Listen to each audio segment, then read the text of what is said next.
Good morning students. देखो आज का हमारा टॉपिक रहेगा वृत्ताकार धारावाही कुंडली के कारण चुंबकीय क्षेत्र।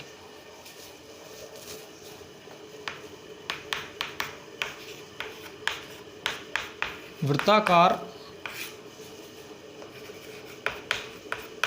धारावाही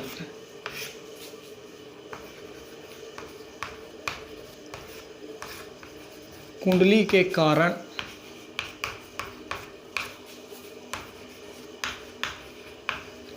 चुंबकीय क्षेत्र।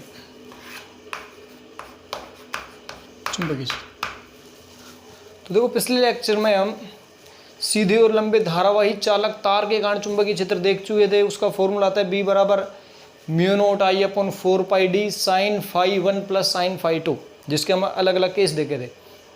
अब हम देखेंगे कि धारावाही वृत्ताकार यानी वृत्त के रूप में यदि कोई कुंडली हमें दे दी जाए, उसमें धारा प्रवाहित हो तो उसके कारण चुंबकीय क्षेत्र कितना होगा। तो इसमें हम दो कंडीशन में चुंबकीय क्षेत्र ज्ञात कर सकते हैं। एक तो वृत्ताकार धारावाही कुंडली के केंद्र पर और एक उसकी अक्ष पे। तो दो यहाँ पे हम इसमें हेडिंग पढ़ेंगे। एक तो वृत्ताकार धारावाही कुंडली के केंद्र पे चुंबकीय क्षेत्र कितना होगा और दूसरा वृत्ताकार धारावाही कुंडली की अक्ष पे चुंबकीय क्षेत्र कितना होगा। तो पहला देखते हैं इसकी कंडीशन। वृत्ताकार धारावाही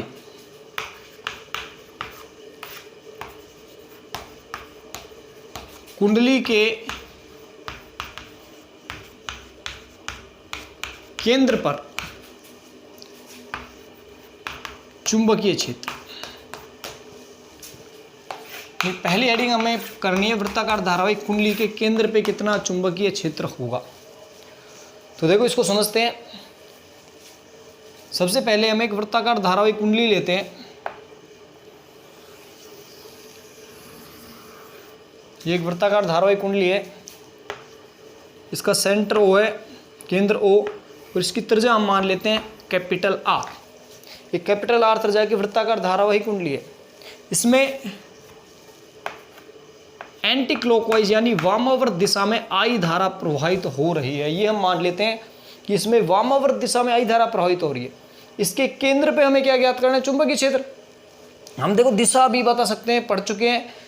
दाहिने हाथ की हथेली का नियम, यदि किसी वृत्ताकार पथ पे हो तो उंगलियों को कहाँ घुमाएंगे हम? धारा की दिशा में। तो अंगूठा किसको बताता है? चुंबकीय क्षेत्र को। तो इसमें अंगूठा बाहर की ओर आ रहा है, यानी यहाँ जो चुंबकीय क्षेत्र आएगा वो लंबवत बाहर की ओर होगा, इसके तल के लंबवत बाहर की ओर। अब केंद्र पे चुंबकीय क्षेत्र का मान ज्ञात करने के लिए हमें बायो-सावर्ट के नियम को अप्लाई करना पड़ेगा। तो बायो-सावर्ट के नियम के लिए हम क्या करते हैं? इसकी परिधि पे यहाँ एक अल्पांश ले लेते हैं AB, अल्पांश AB। इस अल्पांश AB की जो लंबाई है वो हम लेते हैं DL लंबाई का एक अल्पांश AB हमने ले लिया, ठीक है। तो इस अल्पांश की जो दिशा होगी वो हमेशा धारा की दिशा में रहेगी, यानी इस तरफ धारा जा रही है। क्यों? वृत्ताकार परिपथ में यदि हम वृत्ताकार कुंडली में धारा की दिशा देखें तो स्पर्श रेखीय रहती है, तो इस DL की दिशा भी कहाँ रहेगी? स्पर्श रेखीय। इसका मतलब इस DL और R के बीच में जो एंगल बनेगा यहाँ पे थीटा होगा, वो आएगा 90 डिग्री। क्योंकि इस परिधि पे हम कहीं भी कोई बिंदु ले लें, वो इस त्रिज्या के साथ कितना एंगल बनाएगा? 90 डिग्री। क्यों? DL की दिशा धारा की दिशा में लेनी है, वो हमेशा कितने पाएगा? 90 डिग्री पाएगा। तो हमें सिंपल सा क्या करना है? माना एक R त्रिज्या की वृत्ताकार धारावाही कुंडली है जिसमें एंटी क्लॉकवाइज वामावर्त दिशा में I धारा प्रवाहित हो रही है। इसके केंद्र पे चुंबकीय क्षेत्र का मान ज्ञात करने के लिए इसकी परिधि पे एक अल्पांश लेते हैं AB, जिसकी लंबाई क्या है? DL। यहाँ R और DL के बीच में एंगल कितना है? थीटा बराबर 90 डिग्री। अब हमें बायो-सावर्ट का नियम अप्लाई करना है।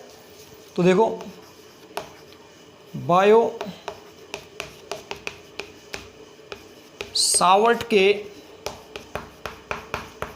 नियम से, बायो-सावर्ट का नियम किसी अल्पांश के लिए हम ज्ञात करते हैं तो आता है DB बराबर μ0 अपॉन 4 पाई, ये नियतांक था, IDL sine theta upon R square. इसको समीकरण 1 बना देंगे। सिंपल जो बायो-सावर्ट का नियम पढ़ा था हमने, थीटा कोण पे μ0 अपॉन 4 पाई IDL sine theta upon R square. अब हमें यहाँ पे थीटा और R ज्ञात करना है।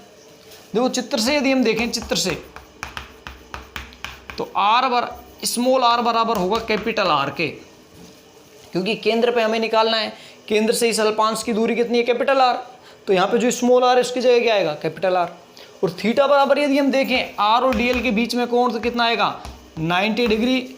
ये है कैपिटल आर व डीएल के मध्य कोण, कैपिटल आर और डीएल के मध्य कोण हो गए 90 डिग्री। ये दोनों मान हम समीकरण 1 में रख देते हैं, समीकरण 1 से। तो देखो dB बराबर आएगा, dB बराबर mu naught upon 4 pi I d L sine 90, theta का मान 90 डिग्री अपॉन स्मॉल आर की जगह कैपिटल आर ले लेना, तो कैपिटल आर का स्क्वायर। साइन 90 का मान कितना होता है, 1, साइन 90 डिग्री बराबर 1।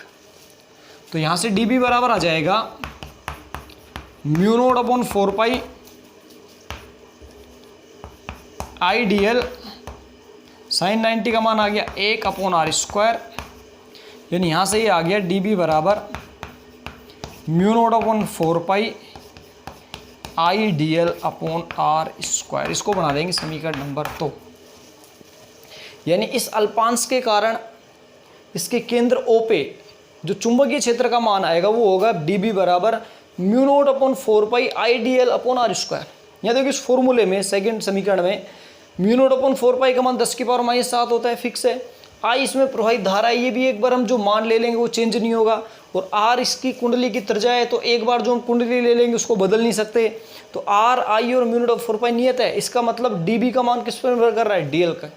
यानी इस पूरी परिधि के कारण यदि हमें केंद्र O पे चुंबकीय क्षेत्र का मान ज्ञात करना हो तो जितने भी अल्पांश होंगे उन सभी अल्पांशों का क्या करेंगे, योग। तो देखो संपूर्ण परिधि के कारण हम ज्ञात करते हैं।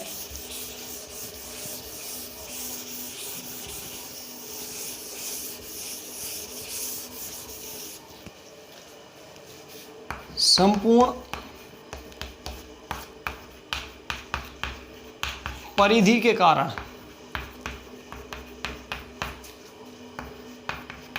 केंद्र O पर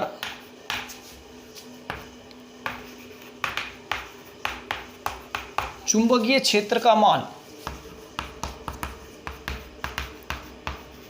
सभी अल्पांशों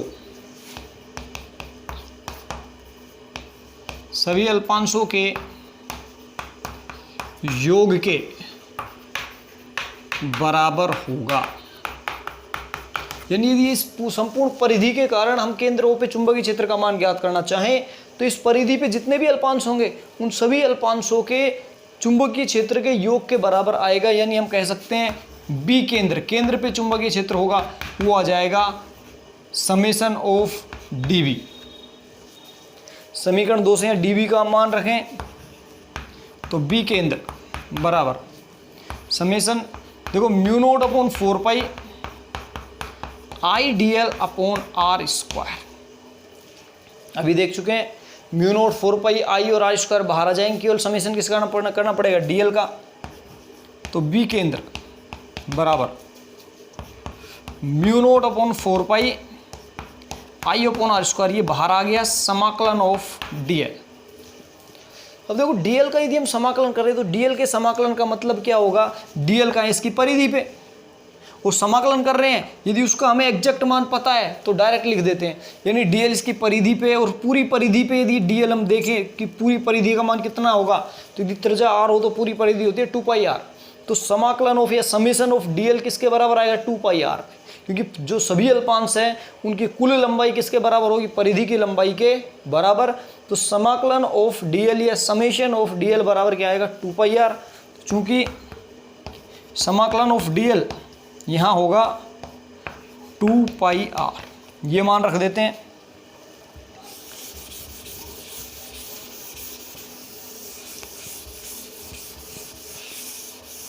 तो देखो यहां से बी केंद्र आ जाएगा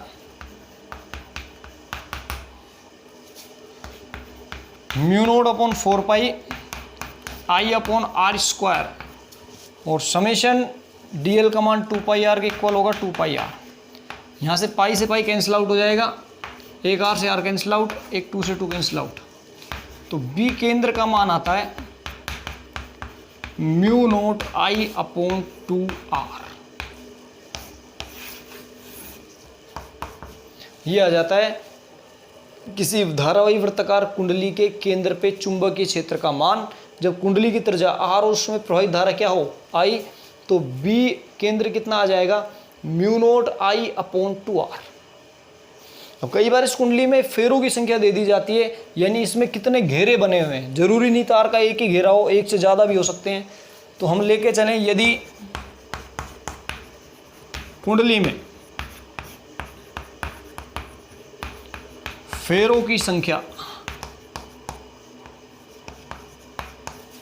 कैपिटल N हो तब तो इतने ही गुना बढ़ जाएगा चुंबकीय क्षेत्र का मान।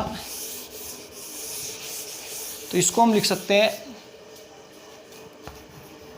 B केंद्र बराबर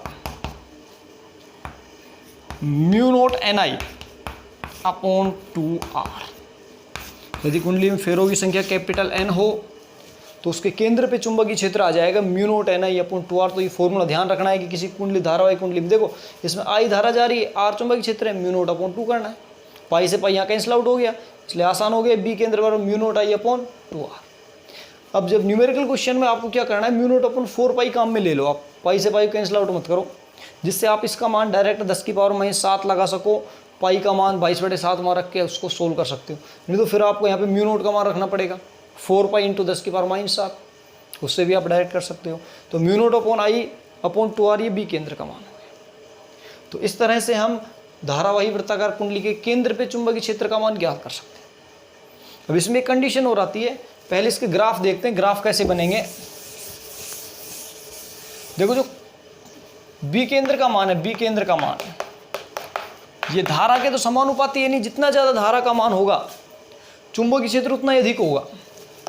और जो B केंद्र है ये त्रिज्या के व्युत्क्रमानुपाती है, यानी जितनी बड़ी कुंडली होगी उसके केंद्र पे चुंबकीय क्षेत्र उतना ही क्या होगा कम। ये हमें इस फॉर्मूले से पता चल जाता है। तो यदि हम ग्राफ बनाएं चुंबकीय क्षेत्र में और त्रिज्या में तो ऐसे ग्राफ आएगा। क्यों? जैसे जैसे त्रिज्या का मान बढ़ रहा है चुंबकीय क्षेत्र का मान कम हो रहा है। या फिर हम यहाँ पे ग्राफ बनाएं B में और 1/R में यदि हम बना दें तो फिर सीधी रेखा आएगी, ध्यान रखना है। 1/R तो इसके समानुपाती है, R इसके व्युत्क्रमानुपाती है, इस चीज़ का ध्यान रखना है। R व्युत्क्रमानुपाती, 1/R क्या है, पूरा ये एक साथ ले लें, समानुपाती, समानुपाती का ग्राफ सीधा आएगा। केवल R लें तो फिर व्युत्क्रमानुपाती है, तो ग्राफ लगातार जैसे R का मान बढ़ाएंगे B का मान क्या होगा कम। तो ये इसके ग्राफ हो गए B और R के मध्य। अब हम देखते हैं कि यदि कोई चाप ले ली जाए यहाँ पे, जैसे केंद्र पे थीटा कोण बना रहा हो कोई केंद्र से, तो चुंबकीय क्षेत्र का मान कितना होगा। तो इसमें कंडीशन हम ले लेते हैं, यदि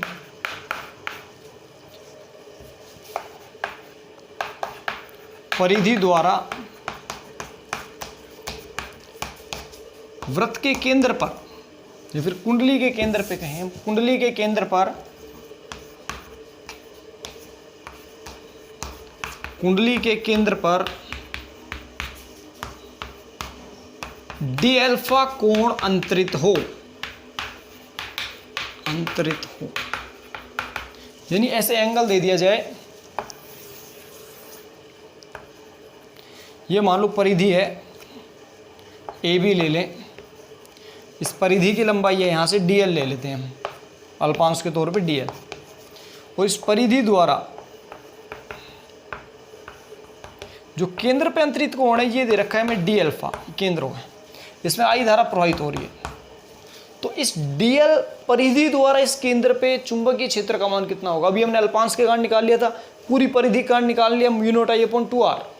लेकिन यदि हमें ये एंगल दे दिया जाए कि जो परिधि है वो d अल्फा कोण बना रही है, या फिर परिधि का मान dl, इस परिधि के कारण केंद्र पे कितना होगा। तो देखो इसमें हम सिंपल फॉर्मूला काम में लेंगे, कोण बराबर चाप बटे त्रिज्या। केवल इनमें पहले रिलेशन देख लेंगे। यहाँ त्रिज्या मान लेते हैं कैपिटल R त्रिज्या है, तो कोण देखो d अल्फा है, d अल्फा बराबर चाप आ रही है dl और त्रिज्या आ रही है कैपिटल R। तो यहाँ से dl बराबर आ जाएगा R into d alpha. dl बराबर क्या हो जाएगा R इंटू डी अल्फा। अभी हमने देखा था अल्पांश के कारण जो db आ रहा था mu naught upon 4 pi I dl upon R square formula था, जिसमें साइन थीटा 1 रखने के बाद में mu not upon 4 pi I d L R square, D L की जगह क्या रख सकते हैं, आर इंटू डी अल्फा। तो यहाँ से डी बी बराबर आ जाएगा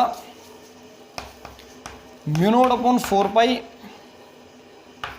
आई डी एल का मान रख देंगे r into d alpha upon r square, एक आर से आर कैंसिल आउट हो जाएगा।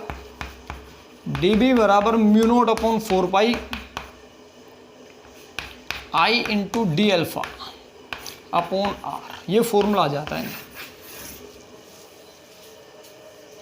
तो देखो इसमें mu naught upon 4 pi I d alpha upon r square, संपूर्ण परिधि कारण देखें हम, संपूर्ण परिधि के कारण, तो B बराबर देखो mu naught I upon 4 pi r, इसमें कोई चेंज नहीं होगा, केवल हमें समाकलन करना पड़ेगा किसका, डी अल्फा का। यानी हमें केवल अल्फा पता होना चाहिए, अल्फा की वैल्यू रखेंगे तो डायरेक्ट हमारे पास चुंबकीय क्षेत्र का मान आ जाएगा। जैसे हम देखें क्वेश्चन,